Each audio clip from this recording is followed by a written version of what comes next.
Hello YouTube and welcome to my FIFA 17 career mode with Sunderland.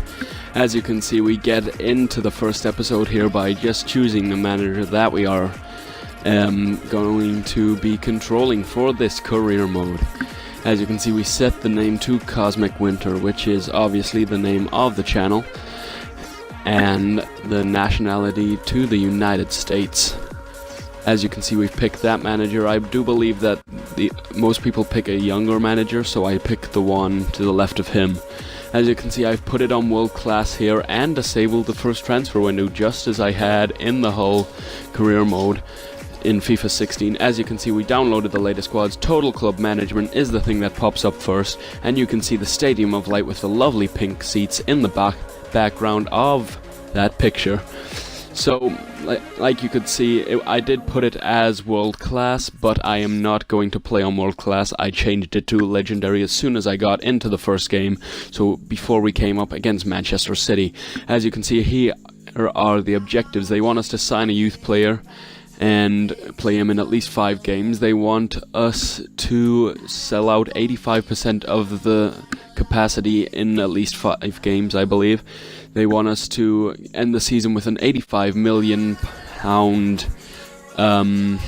profit at the end of the season, and they also want us to finish mid-table and reach the round of 16 of the FA Cup. As you can see, we just get into what the scouts have already found us. I've decided to scout Tammy Abraham because he started well from Bristol City, as far as I am aware, in the Sky Bet Championship, no, the EFL Championship now. Gotta remember about the new sponsorship, well, the lack of sponsorship deals in England. As you can see, I'm removing all the scout instructions and I recalled them just because, you know, I like to get my own targets in. But like I say, Tammy Abrahams and Shane Long was the other. You can see we've already got £10 million profit of the 85 that we needed anyway, so a good start. As you can see, we start in to get the 3 best scouts that are available on the hiring a scout section of the outing. As they said, they wanted to have one player play in the 5 games, so this is a good help to that. As you can see, we send 1 scout to England for 9 months, which is the country we are based in. We send 1 to North America for the whole season, which starting in Canada for physically strong player, and then we'll send a player to Scotland, which is just north of the England. Anyway, we get into the pre-season tournament here. We start against Ghent, which is simmed. We go 1-0 down before Adnan Januzaj ends up equalizing about 4 minutes later than they scored the opening goal. Then you can see we're continuing on here well into the second half. Khosri scores a penalty with about 20 minutes to go, and that was the winner in that game to put us 2-1 win.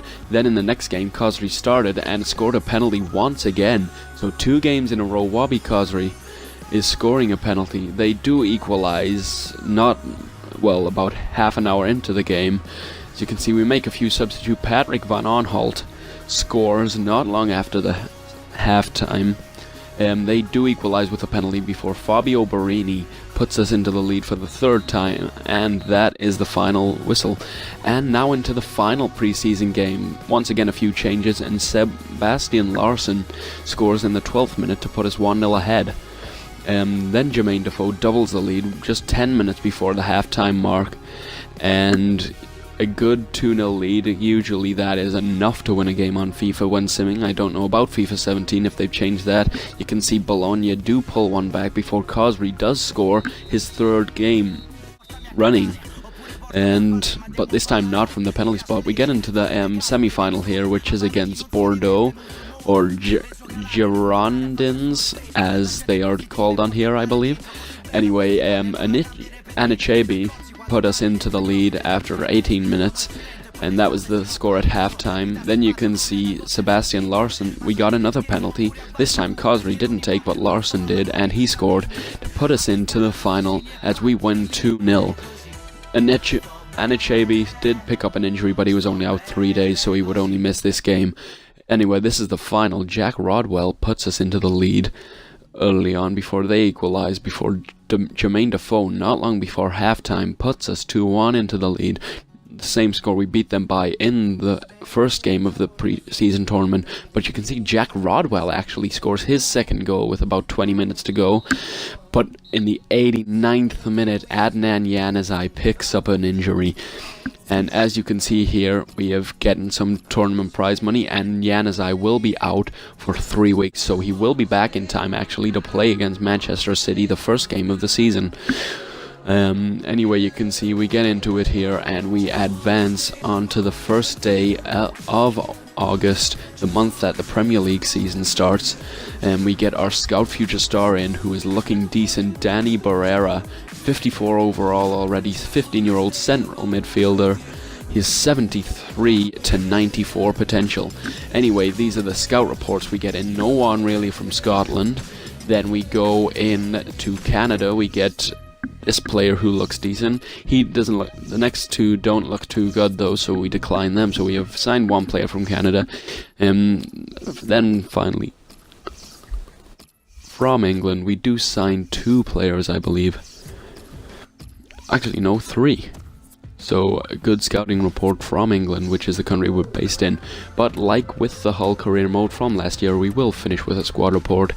Anyway, thanks for watching. If you enjoyed it, please do leave a like, and if you want to see any more of this career mode, please do subscribe. But anyway, thanks for watching. See you later.